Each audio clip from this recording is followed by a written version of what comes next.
নমস্কার। গল্প যখন ভাবাই চ্যানেলে সকল শ্রোতা বন্ধুকে আবারও স্বাগত। আজকে আমি পড়ে শোনাব মনোজ বসুর লেখা গল্প রাত্রির রোমান্স। গল্প পাঠে আমি ইন্দু। গল্পটা ভালো লাগলে লাইক, শেয়ার, সাবস্ক্রাইব করে পাশে থাকার অনুরোধ রাখলাম। তাহলে শুরু করি আজকের গল্প রাত্রির রোমান্স। বধূ ডাকিল, ঘুমুচ্ছ? মনোময় পাশ ফিরিয়া শুইল এবং বলিল, বধূ কহিল, বালিশ কোথায়? অন্ধকারে দেখতে পাচ্ছি না তো। হ্যাঁ গো, আমার বালিশ কোথায় লুকিয়ে রাখলে? না, এই যে পেয়েছি বলিয়া আন্দাজে বালিশ খুঁজিয়া লইয়া তাহার উপর শুইয়া পড়িল। মনোময় বলিয়া উঠিল, আহ, ঘাড়ের ওপর শুলে কেন? সরে গিয়ে জায়গায় শোও। বধূ বলিল, সর্বনাশ, গায়ের ওপর শুয়েছি নাকি? পিদ্দিমটা নিভে গেল, অন্ধকারে কিছু বুঝতে পারিনি। ভাগ্যিস কথা কইলে।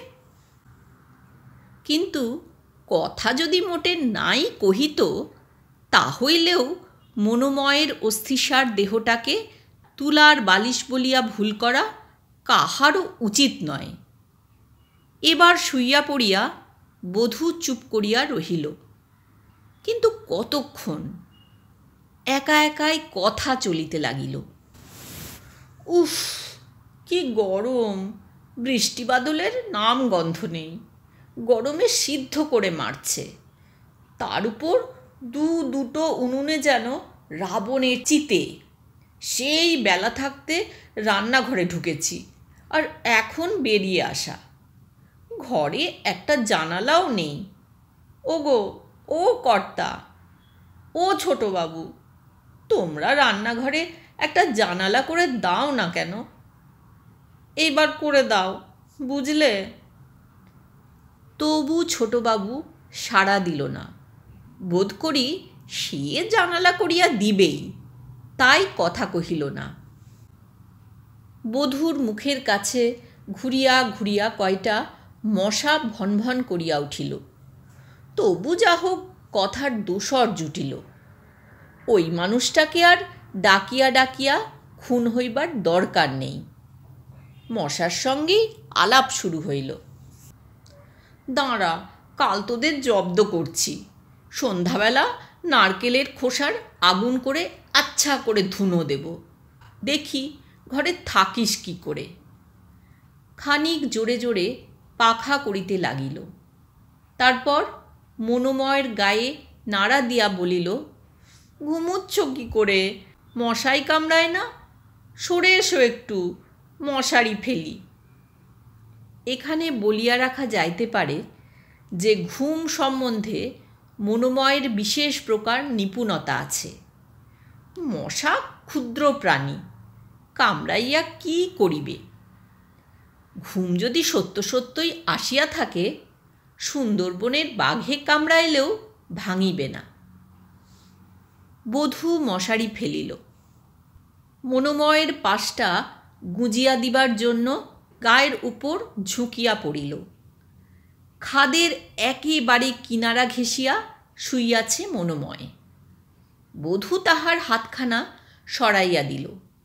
যেখানে সরাইয়া রাখিল সেইখানেই এলাইয়া রহিল। পুনরায় তুলিয়া লইয়া সেই হাতখানা নিজের হাতের উপর রাখিল। তারপর মনোময়ের কানের কাছে মুখ লইয়া গিয়া বলিল, ঘুমুলে নাকি? ওগো, শুনছ?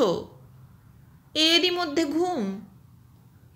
মনোময় নড়িয়া চড়িয়া পাশবালিশটা টানিয়া লইয়া বলিল, ঘুম কোথায় দেখলে? বলো, কি বলবে? বধূ বলিল, এসো খানিক গল্প করি। এত সকাল সকাল ঘুমোয় না। মনোময় কহিল, করো। কালকে আমি গল্প বলেছি, আজ তোমার পালা। সেই রকম কথা ছিল না? তবে মনোময় বলিল, তা হোক, আজও তুমি বলো উষা। কালকে শেষটা শোনা হয়নি, ঘুম এসেছিল। বধূর নাম উষা বলিল, আজও তেমনি ঘুমোবে তো? মনোময় কঠিন প্রতিজ্ঞা করিয়া বলিল, কক্ষনো না। উষা কহিল, কিন্তু এখনই তো ঘুমোতে আরম্ভ করেছ, ওই যে দেখছি। মনোময় বলিল, দেখতে পাচ্ছ? অন্ধকারে তোমার চোখ জ্বলে বুঝি? উষা বলিল, জ্বলেই তো। 7 রাজার ধন মানিকের গল্প শোনোনি? অজগর সাপ সেই মানিক মাথা থেকে নামিয়ে গোবরে লুকিয়ে রাখল। গোবর ফুঁড়েও তার আলো বেরোয়। তেমনি একজোড়া মানিক হচ্ছে আমার এই চোখ দুটো। চিনলে না তো? মনোময় বলিল, কিন্তু মানিক ছাড়াও মিনি বেড়ালের চোখ অন্ধকারে জ্বলে। বিজ্ঞান পাঠ পড়ে দেখো। কিন্তু এবার তো আর চোখ দিয়ে দেখা নয় মশাই, হাত দিয়ে ছোঁয়া। অন্ধকারের মধ্যে উষা মনোময়ের চোখের উপর হাত বুলাইয়া দেখিল, উহা যথা নিয়মে মুদ্রিত হইয়া আছে। ভারী রাগিয়া গেল। বেশ, ঘুমোও, খুব করে ঘুমোও, আমি জ্বালাতন করব না বলিয়া সরিয়া গিয়া উল্টো দিকে মুখ করিয়া শুইল। মনোময়ও সরিয়া আসিল। আসিয়া তাহার একখানা হাত ধরিল, বলিল, ফিরে শোও, এত রাগ করে না। এদিকে একবার ফিরেই দেখো ঘুমিয়েছি কি না। ফিরবে না? আহা, যদি কথা না বলো, মাথা নাড়তে কি বাধা? অপর পক্ষ নির্বিকার। মনোময় বলিল, ঘুমুলে নাকি? ও উষা, ঘুমিয়ে পড়েছ? তারও পরীক্ষা আছে। সত্যি সত্যি যদি ঘুমিয়ে থাকো, হ্যাঁ বলে জবাব দাও। এবার উষা কথা কহিল, খুব যা তা বুঝিয়ে যাচ্ছ। মনোময় হাসিতে হাসিতে বলিল, কি? এই যে বললে, ঘুম এসে থাকলে আমি হ্যাঁ বলে উত্তর দেব। ঘুম এলে বুঝি জ্ঞান থাকে? ভাবো, আমি বুঝি না কিছু, আমি বোকা। মনোময়ের দুর্গ্রহ বলিয়া বসিল, বোকা নাও তো কি? আমি বরাবর জেগেই আছি। তুমি চোখে হাত দিয়ে বললে আমার চোখ বোঝা। খোলা চোখে হাত দিলে বুঝে যায় না কার? নিজের চোখে হাত দিয়ে দেখো না, আর এই নিয়ে তুমি মিছামিছি রাগারাগি করলে। উষাকে বোকা বলিলে খেপিয়া যায়। বলিল, আমি বোকা আছি, বেশ আছি, তোমার কি? বলিয়া জানালার ধারে একেবারে খাটের শেষ প্রান্তে চলিয়া গেল এবং তাহার ও মনোময়ের মধ্যেকার ফাঁকটুকুতে দুমদুম করিয়া 2টা পাশবালিশ ফেলিয়া দিল। মনোময় হতাশভাবে বলিল, তা বেশ, মাঝে একেবারে ডবল পাঁচিল তুলে দিলে। খানিক চুপ করিয়া থাকিয়া আবার বলিল, বেশ, আমার দোষ নেই, এবার নিশ্চিন্তে ঘুমানো যাক। যা বলিল তাই, হাই তুলিয়া সত্য সত্যই পাশ ফিরিয়া শুইল। তা হোক, উষাও পড়িয়া থাকিতে জানে। 2 জনে চুপচাপ। যদি কেহ দেখিতে পাইত, ঠিক ভাবিত উহারা নিঃসাড়ে ঘুমাইতেছে। খানিক পরে উষা উসখুস করিতে লাগিল। এমনও হইতে পারে মনোময় সুযোগ পাইয়া এই ফাঁকে সত্য সত্যই খানিকটা ঘুমাইয়া লইতেছে। ইহার পরীক্ষা করিতে কিন্তু বেশি বেগ পাইতে হয় না, গায়ে একটু সুরসুরি দিলেই বোঝা যায়। ঘুম যদি ছলনা হয়, মনোময় ঠিক লাফাইয়া উঠিবে, চুপ করিয়া কখনো সুরসুরি হজম করিতে পারিবে না। কিন্তু যদি সে না ঘুমাইয়া জাগিয়াই থাকে এবং উষা গায়ে হাত দিবা মাত্রই হো হো করিয়া হাসিয়া ওঠে, না, রাগ করিয়া শেষকালে এতখানি অপদস্থ হওয়া উচিত হইবে না। ও ঘরে বড়জায়ের ছেলে জাগিয়া উঠিয়া কাঁদিতে লাগিল। শেষে তিনি দালানে আসিয়া ডাকিলেন, ছোট বউ, ও ছোট বউ, ঘুমুলি নাকি? বার দুই ডাকাডাকির পর উষা উঠিয়া গিয়া ভিতর হইতে জিজ্ঞাসা করিল, কি, তোর ঘরে স্পিরিটের বোতলটা আছে? বের করে দে, খোকার দুধ গরম করব। বোতল বাহির করিয়া দিয়া তোষকের তলা হইতে দেশলাই লইয়া উষা প্রদীপ জ্বালিল। মধ্যেকার পাশবালিশের প্রাচীর তেমনি অটল হইয়া আছে। উষা যখন উঠিয়া গিয়াছিল, অন্তত সেই অবকাশে বালিশ দুইটির অন্তর্ধান হওয়া উচিত ছিল। কাণ্ডখানা কি! দীপ ধরিয়া মনোময়ের মুখের দিকে তাকাইতেই বুঝিতে পারিল সে দিব্য অঘোরে ঘুমাইতেছে। ঘুম যে অকৃত্রিম তাহাতে সন্দেহ নাই। দাম্পত্য জীবনের ওপর উষার ধিক্কার জন্মিয়া গেল। পুরুষ মানুষের কেবল চিঠিতে চিঠিতেই ভালোবাসা। ভালোবাসা না ছাই! গরমের ছুটিতে কদিনের জন্য বাড়ি আসা হইয়াছে, একেবারে রাজ্যের ঘুম সঙ্গে করিয়া লইয়া। আজ যখন কাজকর্ম মিটাইয়া নিজেরা খাইয়া বাসন কোসন ও পিঁড়ি তুলিয়া এ ঘরে চলিয়া আসিতেছে, এমন সময় টুপটুপ করিয়া রান্নাঘরের পিছনে সিঁদুরে গাছতলায় কটা আম পড়িল। সেজোজা প্রস্তাব করিলেন, চল না ছোট বউ, আম কটা কুড়িয়ে আনি। উষা বলিল, এখন থাকবে, সকালে কুড়োলেই হবে।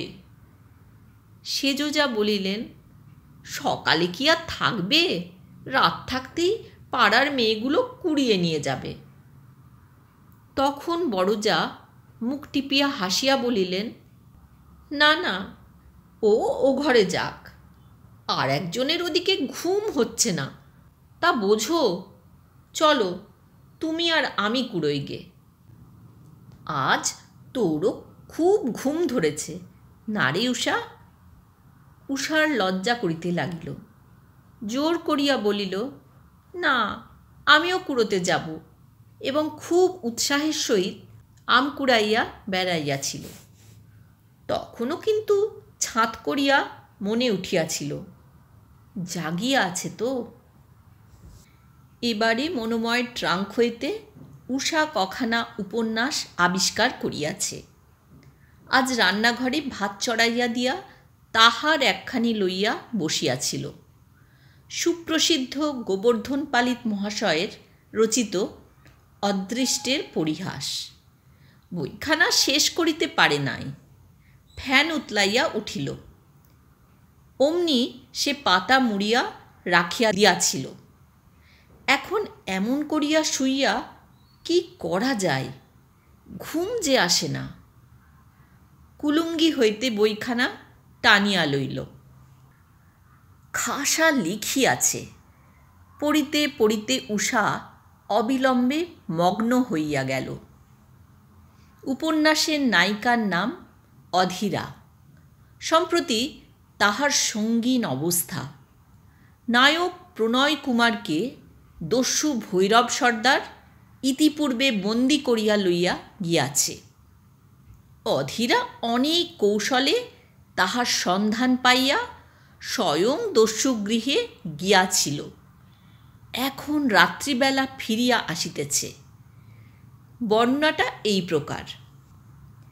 একই অমাবস্যার রাত্রি, তাই আকাশ মেঘাচ্ছন্ন। সূচিভেদ্য অন্ধকার, কেবল মধ্যে মধ্যে খদ্যোৎকুল ঈষৎ জ্যোতি বিকিরণ করিতেছে। এই অন্ধকার মগ্ন নিস্তব্ধ নিশীথে অরণ্য সমাকীর্ণ পথপ্রান্তে উন্মাদিনীর ন্যায় ছুটিয়া চলিয়াছে কে? পাঠক পাঠিকাগণ নিশ্চয়ই চিনিতে পারিয়াছেন। ইনি আমাদের সেই জমিদার দুহিতা ষোড়শী সুন্দরী অধীরা। কণ্টকে পদযুগল রক্তাক্ত হইতেছে, তথাপি ভ্রুক্ষেপ নাই। এমন সময় পশ্চাতে পদধ্বনি শ্রুত হইল। নিশ্চয়ই ভৈরব সর্দারের অনুচর অনুসরণ করিতেছে। এইরূপ বিবেচনা করিয়া অধীরা আরও দ্রুতবেগে গমন করিতে লাগিল। পশ্চাতের পদধ্বনি ক্রমশ স্পষ্ট হইতে স্পষ্টতর লাগিল। অধীরা অধিকতর বেগে দৌড়িতে আরম্ভ করিল, কিন্তু দুর্দৈববশত একটি বৃক্ষকাণ্ডে বাঁধিয়া পদস্খলন হইল। অনুসরণকারী তৎক্ষণাৎ বজ্রমুষ্টিতে তাহার হস্ত ধারণ করিল। অধীরা নানা প্রকারে অঙ্গ সঞ্চালন করিয়া দস্যুহস্ত হইতে অব্যাহতি লাভের চেষ্টা পাইতে লাগিল। এই সময়ে বিদ্যুৎ স্ফুরণ হইল। দামিনী তীব্র আলোকে দেখিতে পাইল অনুসরণকারী আর কেহ নহে, স্বয়ং প্রণয় কুমার। প্রণয় কুমার প্রশ্ন করিল, পাপিয়সী, এই গভীর রাত্রে নিবিড় অরণ্য মধ্যে কোথায় চলিয়াছিস? আমি তোকে ভালোবাসিয়া পরম বিশ্বাসে বক্ষে ধারণ করিয়াছি, সেই বিশ্বাসের এই প্রতিদান? প্রণয় কুমার আরও কি বলিতে যাইতেছিল, কিন্তু অকস্মাৎ মেঘগর্জন দিংমণ্ডল প্রকম্পিত করিয়া তাহার কণ্ঠস্বর বিলুপ্ত করিয়া দিল এবং প্রলয় বেগে বাত্যা ও ধারাবর্ষণ আরম্ভ হইল। এই যে বাত্যা ও ধারাবর্ষণ শুরু হইল, ইহার পর পাতা তিনেক ধরিয়া আর তাহার বিরাম নাই।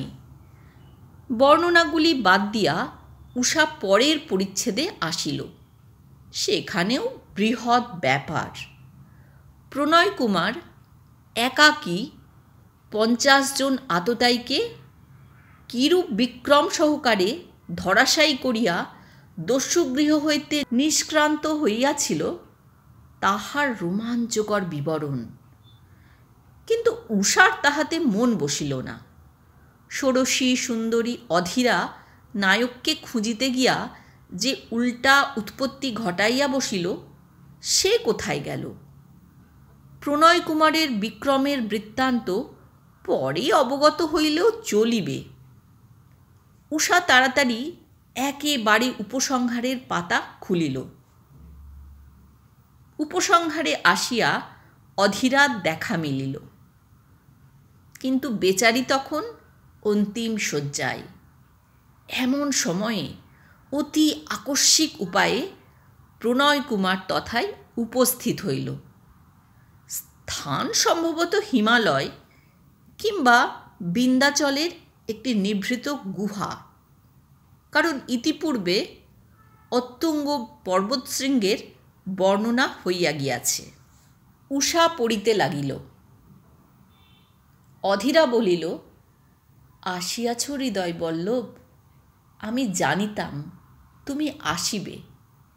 এই সংসারে ধর্মের জয় অবশ্যম্ভাবী। শেষ মুহূর্তে বলিয়া যায়, আমি অবিশ্বাসী নহি। ভৈরব সর্দারের গৃহে যে ছদ্মবেশী নবীন দস্যু তোমার শৃঙ্খল উন্মোচন করিয়া দিয়াছিল, সেই দাসী ভিন্ন আর কেহ নহে। হায়, আমাকে চিনিতে পারো নাই? প্রণয় কুমার বক্ষে করাঘাত করিয়া কহিল, আমি কি দুরাত্মা তোমার ন্যায় নিষ্পাপ সরলাকে তুষানলে দগ্ধ করিয়া হত্যা করিলাম, আমার এই দুষ্কৃতিতে অদ্য একটি অম্লান অনাঘ্রাত কুসুমকাল কবলিত হইতে চলিয়াছে। এই মহাপাপের প্রায়শ্চিত্ত কিসে হইবে? অধীরা গদগদ কণ্ঠে কহিল, তোমার কোনো দোষ নাই, সমস্তই অদৃষ্টের পরিহাস। আমার জন্য তুমি কত যন্ত্রণা সহিয়াছ। যাহা হোক, এই পৃথিবী হইতে অভাগিনীর অদ্য চিরবিদায়, আবার জন্মান্তরে দেখা হইবে। যাই প্রাণেশ্বর। এই বলিয়া অধীরা ঝঞ্ঝাতাড়িত লতিকার ন্যায় প্রণয় কুমারের পদতলে পতিত হইল। বই শেষ হইয়া গেল, তবু উষার ঘুম আসে না। ওই বইয়ের কথাই ভাবিতে লাগিল। এ সংসারে পুণ্যের জয়, পাপের ক্ষয় অবশ্যম্ভাবী, তাহাতে আর ভুল নাই। এত বড় দাম্ভিক দুর্ধর্ষ প্রণয়কুমার, তাহাকেও শেষকালে অধীরার শোকে রীতিমতো বুক চাপড়াইয়া কাঁদিয়া ভাসাইতে হইয়াছে। হ্যাঁ, বই লিখিতে হয়তো লোকে যেন গোবর্ধন পালিত মহাশয়ের মতো করিয়া লেখে। বিছানার ওপাশে তাকাইয়া মনোময়ের জন্য অনুকম্পায় তাহার বুক ভরিয়া উঠিল। আজ ভালো করিয়া কথা কহিলে না, মাঝের বালিশ দুইটা ছুঁড়িয়া ফেলিয়া একটু টানাটানিও করিলে না, করিলে তোমার অপমান হইত। বেশ, ঘুমাও। এমনিভাবে অবহেলা করিয়া নিশ্চিন্ত আরামে ঘুমাও, কিন্তু একদিন বুক চাপড়াইতে হইবে। উষার রাগ আরও ভয়ানক হইল, রাগের বশে কান্না পাইল। এমন করিয়া এক বিছানায় শুইয়া থাকা যায় না। উষা ভাবিতে লাগিল, এখনই একখানা চিঠি লিখিয়া দূরে, বহু দূরে, একেবারে চিরদিনের মতো চলিয়া গেলে হয়। কাল সকালে ঘুম হইতে উঠিয়া তখন প্রণয়কুমারের মতো হাহাকার করিতে হইবে। আলো লইয়া টেবিলের ধারে গিয়া সে সত্য সত্যই চিঠি লিখিতে বসিল, কিন্তু ছত্রপাঁচেক লিখিয়া আর উৎসাহ পাইল না। কারণ দূরে, বহু দূরে, চিরদিনের মতো যে স্থানে চলিয়া যাইতে হইবে তাহার ঠিকানা জানা নাই। বাইরে উঠানের পরপারে পরিপূর্ণ জ্যোৎস্নায় লিচু গাছটি ডালপালা মেলিয়া ঝাঁকড়া চুল ডাইনি বুড়ির মতো দাঁড়াইয়া আছে। আর যাহাই হোক, এই রাত্রিতে দরজার খিল খুলিয়া উহার তলা দিয়া কোথাও যাওয়া যাইবে না, ইহা নিশ্চিত। অতএব চিরদিনের মতো দূরে, বহু দূরে যাইবার আপাতত তাড়াতাড়ি নাই। উষা পুনরায় বিছানায় শুইতে আসিল। আসিয়া দেখে ইতিমধ্যে মনোময় জাগিয়া উঠিয়া মিটমিট করিয়া তাকাইয়া আছে। আলো নিবাইয়া গম্ভীর মুখে সে শুইয়া পড়িল। হঠাৎ মনোময় বলিয়া উঠিল, উষা, উষা, দেখেছ লিচু গাছের ডালে কে যেন ধপধপে কাপড় পরে দাঁড়িয়ে আছে। জানালা দিয়ে ওই মগডালের দিকে তাকিয়ে দেখো না। উষা বুঝিল ইহা মিথ্যা কথা। সে বড় ভীতু বলিয়া মনোময় মিছামিছি ভয় দেখাইতেছে। তবু তাকাইয়া দেখিবার সাহস হইল না। সে চোখ বুজিল, কিন্তু চোখ বুজিয়া আরও মনে হইতে লাগিল যেন সাদা কাপড় পরিয়া তাহার মেজোজা একেবারে চোখের সামনে ঘুরঘুর করিয়া বেড়াইতেছেন। এই বাড়িতে মেজোজা গিয়াছেন চৈত্রে চৈত্রে 1 বৎসর হইয়া গিয়াছে। লিচুতলা দিয়ে তাহাকে শ্মশানে লইয়া গিয়াছিল। উষা এমন করিয়া আর চোখ বুজিয়া থাকা বড় সুবিধাজনক বোধ করিল না। একবার ভাবিল, তাকাইয়া সন্দেহটা মিটাইয়া লওয়া যাক। মিছা কথা তো নিশ্চয়ই, ভূত না হাতি। সাহস করিয়া সে চোখ খুলিল, কিন্তু তাকাইয়া দেখা বড় সহজ কথা নয়। ক্যাঁচ ক্যাঁচ কট কট করিয়া বাঁশ বনের আওয়াজ আসিতেছে। তাকাইতে গিয়া কি দেখিয়া বসিবে তাহার ঠিক কি। মনোময়ের উপর আরও রাগ হইতে লাগিল।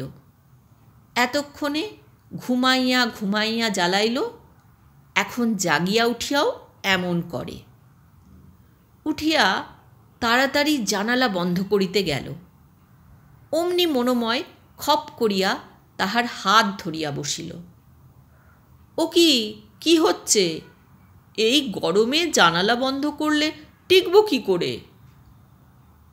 উষা বলিল, আমার শীত করছে। মনোময় বলিল, বৈশাখ মাসে শীত কি গো? উষা বলিল, শীত করে না বুঝি? কখন থেকে একলা একলা খোলা হাওয়ায় পড়ে আছি। উষার গলার স্বর ভারী ভারী। মনোময় বলিল, আচ্ছা, আমি জানালার দিকে শুই, তুমি এই দিকে, কেমন? উষা কহিল, থাক থাক, আর দরদে কাজ নেই। দুফোঁটা চোখের জল গড়াইয়া আসিয়া মনোময়ের গায়ে পড়িল। মনোময় শুনিল না। বালিশ দুটাকে একপাশে ফেলিয়া জোর করিয়া ধরিয়া উষাকে ডান দিকে সরাইয়া দিল।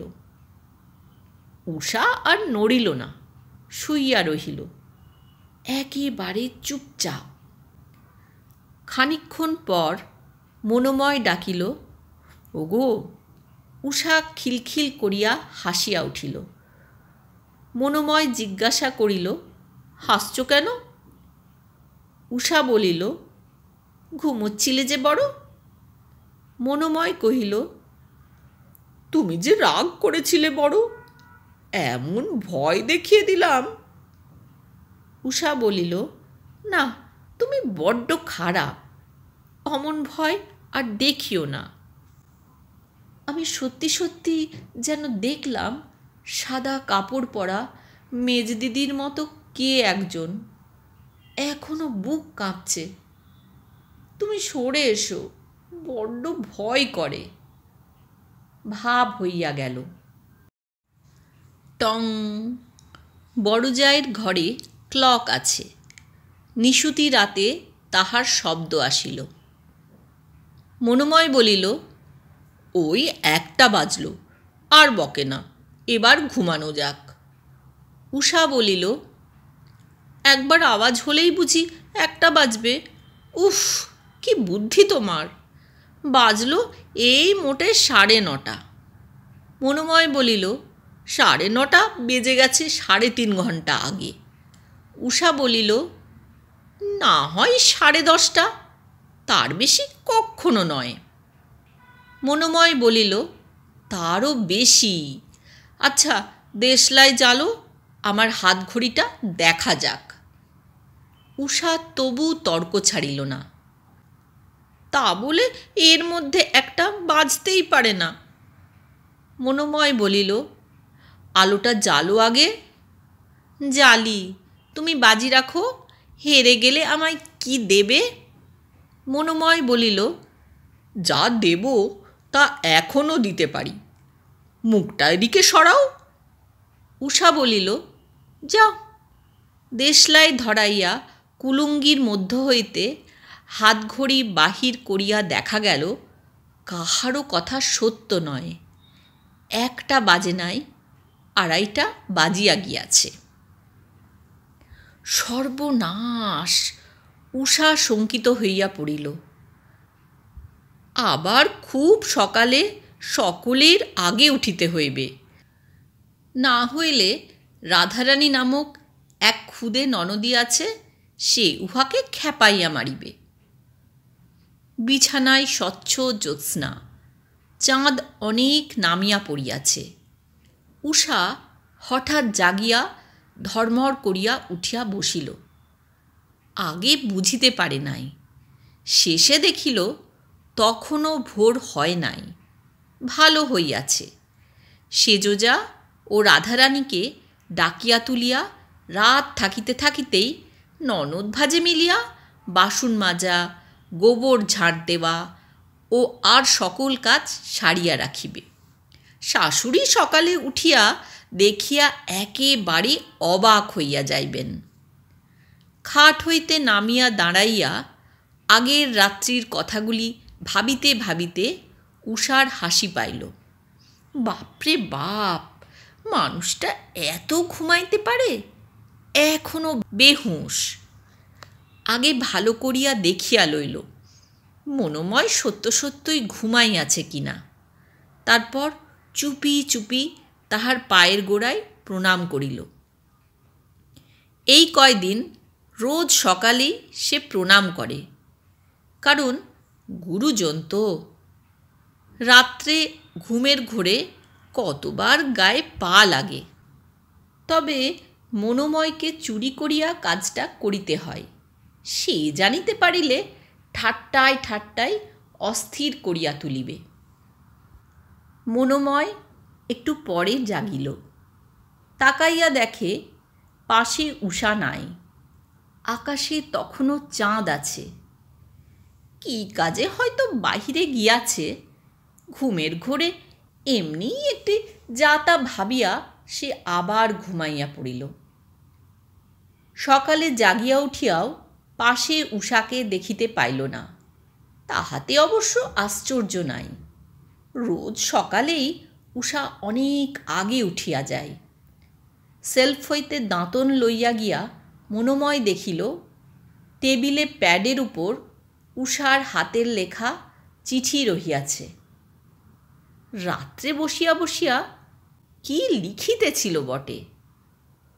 উষা লিখিয়াছে, তোমার কোনো দোষ নাই, তুমি আমার জন্য কতই যন্ত্রণা সহিয়াছ, তুমি কতই বিরক্ত হইয়াছ। এই পৃথিবী হইতে অভাগী চিরবিদায়, জন্মান্তরে দেখা হইবে, যাই। ইহার পরে প্রাণেশ্বর কথাটা লিখিয়া ভালো করিয়া কাটিয়া দিয়াছে। উষার পেটে পেটে যে এত, তাহা মনোময় জানিত না। এরূপ লিখিবার মানে কি? যাহা হোক, সে বাহিরে গেল। অন্যদিন উষা এই সময়ে রান্নাঘরে দাওয়া নিকায়, আজ সেখানে নাই। এবার একটু শঙ্কা হইল। মেয়েরা তো হামেশাই আত্মহত্যা করিয়া বসে, যখন তখন শুনিতে পাওয়া যায়। খিড়কির পুকুর বেশি দূরে নয়, জলও গভীর, কিন্তু কি কারণে উষা যে এত বড় সাংঘাতিক কাজ করিবে তাহা বুঝিতে পারিল না। রাত্রে ঘুমের ঘোরে হয়তো সে কি বলিয়াছে, আনাচ কানাচ সকল সন্দেহজনক স্থান দেখিয়া আসিল। উষা কোথাও নাই। এমন মুশকিল যে এ কথা হঠাৎ মুখ ফুটিয়া কাহাকে জানাইতে লজ্জা করে। পোড়ারমুখী রাধারানীটাও সকাল হইতে কোথায় বাহির হইয়াছে যে তাহাকে দুটা কথা জিজ্ঞাসা করিয়া দেখিবে। অবশেষে মনোময় বড় বৌদিদির ঘরে ঢুকিল। সে ঘর ইতিপূর্বেই একবার খুঁজিয়া দেখা হইয়াছে। বড় বধূ বিছানা তুলিতেছিলেন, বোধ করি মনোময়ের গতিবিধি লক্ষ্য করিয়া থাকিবেন।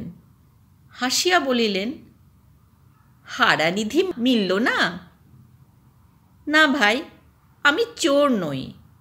ঘর তো আমাদের অজান্তে একবার দেখে গিয়েছ, এইবার বিছানাপত্তর ঝেড়ে ঝুড়ে দেখাচ্ছি, এর মধ্যে মেরে রাখিনি। মনোময় বলিল, ঠাট্টার কথা নয় বৌদি, ছোট বউ কোথায় গেল বলো দেখি, এই দেখো চিঠি, বলিয়া চিঠিখানি দেখাইল। চিঠিখানি পড়িয়া বড়বধূ গম্ভীর হইয়া গেলেন। বলিলেন, কি হয়েছিল বলো তো? এ তো ভয়ের কথা। মনোময় প্রতিধ্বনি করিল, সাংঘাতিক ভয়ের কথা। তোমার দাদাকে বলি তবে? বিমর্ষ মুখে মনোময় কহিল, না বলে উপায় কি? বড়বধূ বলিলেন, ভালো করে খুঁজে টুজে দেখেছ তো?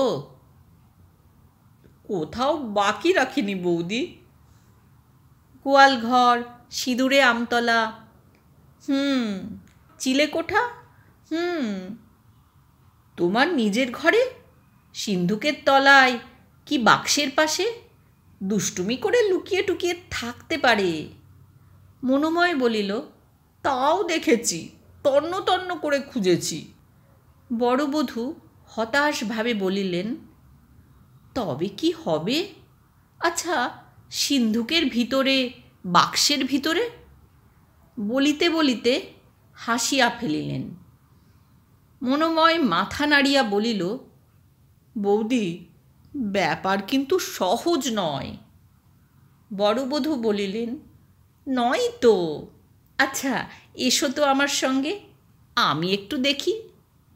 বলিয়া মনোময়কে সঙ্গে করিয়া রান্নাঘরের দাওয়ায় উঠিয়া জিজ্ঞাসা করিলেন, এই ঘরটা দেখেছ? এত সকালে রান্না বান্না নাই, এ ঘরে আসিবে কি করিতে?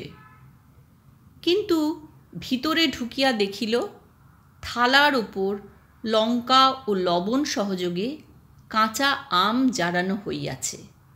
মুখোমুখি বসিয়া উষা ও রাধারানী নিঃশব্দে মনোযোগের সহিত আহার করিতেছে। মনোময়কে দেখিয়া ঘুমটা টানিয়া দিয়া উষা হাত গুটাইয়া লইল। রাধারানী হাসিয়া উঠিল।